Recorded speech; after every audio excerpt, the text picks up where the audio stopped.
Keluaran 3 ayat 13 sampai 20 demikian. Lalu Musa menjawab kepada Allah, "Namun apabila aku mendatangi orang Israel dan berkata kepada mereka, Allah nenek moyangmu telah mengutus aku kepadamu, dan mereka bertanya kepadaku, siapa namanya? Apakah yang harus kujawab kepada mereka?" Firman Allah kepada Musa, "Aku adalah Aku." Lagi firman-Nya, "Beginilah kau katakan kepada orang Israel itu, Akulah Aku telah mengutus aku kepadamu." Selanjutnya berfirmanlah Allah kepada Musa, "Beginilah kau katakan kepada orang Israel, Tuhan Allah nenek moyangmu, Allah Abraham, Allah Ishak, dan Allah Yakub telah mengutus aku kepadamu. Itulah namaku untuk selama-lamanya, dan dengan itulah aku dipanggil turun-temurun. Pergilah, kumpulkan para tua-tua Israel dan katakan kepada mereka, Tuhan, Allah nenek moyangmu, Allah Abraham, Ishak, dan Yakub telah menampakkan diri kepadaku serta berfirman, aku sungguh memperhatikan kamu, juga apa yang dilakukan kepadamu di Mesir. Jadi aku telah berfirman, aku akan menuntun kamu keluar dari kesengsaraan di Mesir ke negeri orang Kanaan, orang Het, orang Amori, orang Feris, orang Hewi, dan orang Yebus, ke suatu negeri yang berlimpah-limpah susu dan madunya.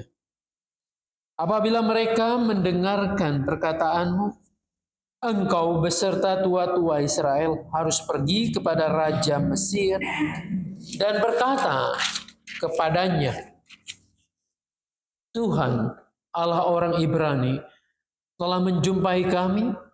Oleh sebab itu izinkanlah kiranya kami pergi ke padang gurun 3 hari perjalanan jauhnya untuk mempersembahkan kurban kepada Tuhan Allah kami. Tetapi aku tahu bahwa Raja Mesir tidak akan membiarkan kamu pergi kecuali dipaksa oleh tangan yang kuat. Aku akan melayangkan tanganku untuk memukul Mesir dengan segala perbuatan yang ajaib yang akan kulakukan di tengahnya. Sesudah itu baru ia akan membiarkan kamu pergi. Sampai demikian jauh pembacaan Alkitab, firman Tuhan. Yang berbahagia setiap kita yang mau mendengarkan firman-Nya, memelihara dengan melakukannya. Haleluya. Bapak Ibu yang dikasihi dan mengasihi Tuhan. Pernahkah di dalam kehidupan kita Anda mengalami sebuah krisis? Artinya krisis bukan hanya diartikan bahwa kita dalam kondisi bahaya, bukan juga dalam artian bahwa kita ini sedang di UGD, gawat darurat, itu kritis namanya. Tetapi ada sesuatu yang galau di hati kita. Sesuatu yang rasanya bahwa kita ini sedang diperhadapkan pada pilihan. Pilihan hidup tenang, hidup tentram, atau memulai sesuatu yang baru yang nampaknya juga belum jelas. Dan dikaitkan dengan panggilan, bahwa ketika kita terpanggil untuk melakukan sesuatu, kita bayangkan ada sebuah hal kesulitan di depannya itu yang cukup besar. Kebanyakan orang memilih situasi yang nyaman, situasi yang damai, tentram saja. Tidak usah ngapa-ngapain. Ya, jadi setiap orang mengalami. Entah penyebabnya tadi dikatakan Ibu Bonyo pandemi, entah disebabkan karena kebutuhan, atau macam-macam. Bahwa kita tidak bisa tinggal diam. Ada hati yang tergelitik untuk menatap, untuk mengatasi sebuah tantangan hidup ini. Musa pada waktu itu ia sudah mengembara dan bertemu dengan Yitro, mengembalakan kambing domba milik mertuanya. Sudah hidup kalau untuk dirinya ya mapan, cukup, dan ya damai. Setelah krisis yang terjadi di istana Fir'aun Mesir itu, kan dia membela orang Israel. Akhirnya disitulah putus hubungan dengan istana Fir'aun. Dia dibesarkan dulu di istana Fir'aun. Masih ingat ya kisahnya? Ketika anak-anak usia bayi itu laki-laki dikejar dan harus dibunuh, Musa diselamatkan. Ia dibuatkan semacam perahu yang kecil, lalu diletakkan di sana. Mamahnya menghanyutkannya di sungai Nil itu. Lalu sungai itu nampaknya mengarah ke tempat mandinya putri-putri Fir'aun. Disitulah Musa diangkat dari sungai Nil. Musa, nama itu berarti diangkat dari air itu, dari sungai Nil. Lalu ia mengecap pendidikan, istana, fasilitas yang nyaman, yang luar biasa. Tetapi hatinya tergerak ketika melihat begitu banyak penyiksaan yang terjadi di dalam kehidupan orang Israel. Nah, disitulah ia membela. Dan akhirnya apa yang terjadi, dia harus keluar dari istana. Ia bertemu dengan Yitro dan kemudian menjadi menantunya, menggembalakan kambing domba. Menjadi nyaman. Tapi satu hal, ketika ia mengembalakan itu, dia tertarik dengan semak. Semak belukar yang menyala. Ada apinya di sana. Tetapi semak itu tidak terbakar. Hanya nyala apinya saja yang nampak. Nah, belakangan disitulah kita tahu bahwa Tuhan menampakkan diri kepada Musa. Saat itulah Musa dipanggil oleh Tuhan untuk sebuah misi yang besar. Tuhan memperkenalkan diri dalam nyala api itu. Tempat itu menjadi tempat yang kudus karena Tuhan hadir di situ. Jadi kehadiran Tuhan itu membuat tempat itu jadi kudus. Bukan karena tempat itu kudus lalu Tuhan hadir. Tuhan bisa hadir di mana saja. Bahkan di semak-semak belukar yang nampaknya mungkin tidak berharga. Tapi di situ menjadi tempat yang kudus karena kehadiran Tuhan. Disitulah dialog Musa dengan Tuhan terjadi. Ya, disinilah sebetulnya kita bisa melihat bagaimana kegamangan Musa dalam menghadapi sebuah panggilan itu. Apakah ia memilih tetap untuk tinggal dengan istri mertuanya, mengurus hartanya, mengurus kambing dombanya? Atau sekarang ia betul-betul ikut suara Tuhan, panggilannya. Untuk apa? Untuk membebaskan bangsa itu dari penderitaan, dari perbudakan di Mesir. Nah, dialognya terjadi.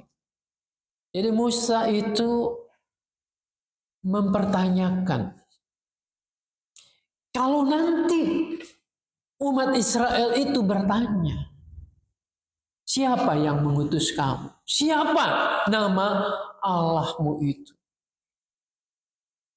Tuhan mengatakan apa? Aku adalah aku. Ini bahasa Indonesia yang mungkin terlalu sederhana untuk menerjemahkan bahasa asli. Tuhan memperkenalkan diri, aku adalah aku, sebenarnya adalah aku yang dulu telah ada. Aku yang dulu ada dan tidak ada awalnya. Yang sekarang ini ada, yang sedang bicara dengan kamu, dan yang nanti terus akan ada tanpa ujungnya lagi. Keberadaan adanya Tuhan itu tidak hanya sekedar ada, iya, tetapi berkarya. Keberadaannya, kehadiran Tuhan itu membimbing umatnya. Ia menolong umatnya, menyertai perjalanannya. Sampai kapan? Sampai selama-lamanya. Aku adalah aku itu. Lalu Tuhan berpesan, ya kalau ada yang bertanya, sebutkanlah ini. Aku adalah aku, mengutus aku untuk memimpin kamu keluar dari perbudakan menuju tanah perjanjian yang disebutkan disitulah tanah yang subur, banyak susu dan madunya. Jadi aku adalah aku, ini Tuhan yang ada dari dulu, sekarang, dan selama-lamanya. Mengutus aku, mengutus Musa untuk membebaskan kamu dari perbudakan ini menuju tanah perjanjian. Ya, mudah-mudahan kita memahami kalimat ini. Lalu di sana dijelaskan pula sebagai tambahannya, aku adalah aku itu siapa? Aku adalah aku itu adalah Allahnya Abraham, Allahnya Ishak, Allahnya Yakub, Allahnya nenek moyang mereka. Jadi ini menggambarkan sebuah kelanjutan. Dulu aku hadir memanggil Abraham. Dulu bukankah nenek moyang kalian itu ya Abraham? Aku berkarya dengannya, mengikat perjanjian dengannya. Lalu lahirlah Ishak, lalu Yakub, bapa leluhur Israel itu. Dan sekarang aku yang sama ini yang akan menolongmu untuk keluar dari perbudakan. Untuk membebaskan kamu ke sebuah negeri yang lebih baik. Nah, lalu apa buat kita pengalaman ini? Saudara-saudara, dalam krisis panggilan ini, setiap orang diperhadapkan pada pilihan mendengarkan, menuruti panggilan itu, lalu meninggalkan kehidupan yang lamanya, sekarang tertuju kepada panggilan itu. Atau kita meragukannya dan kembali kepada kehidupan yang lama. Sebuah panggilan akan diteguhkan oleh yang namanya perjumpaan. Perjumpaan dengan Tuhan sendiri. Sebuah panggilan kehidupan yang lebih baik, kehidupan baru itu tidak mungkin akan berjalan dengan baik kalau Anda dan saya tidak mengalami perjumpaan dengan Tuhan secara khusus, secara pribadi. Ini kan sangat private, sangat pribadi. Musa berjumpa dengan Tuhan melalui penampakan nyala dari semak belukar itu. Nah, Tuhan bisa menjumpai kita secara khusus, secara pribadi di dalam hati kita. Ketika kita benar-benar merenungkan kehidupan kita, siapa kita, dan untuk apa kita hidup ini. Perjumpaan itu akan menolong kita untuk melihat visi yang lebih baik. Jauh ke depan ketimbang pragmatis apa yang hari ini aku akan sedang lakukan.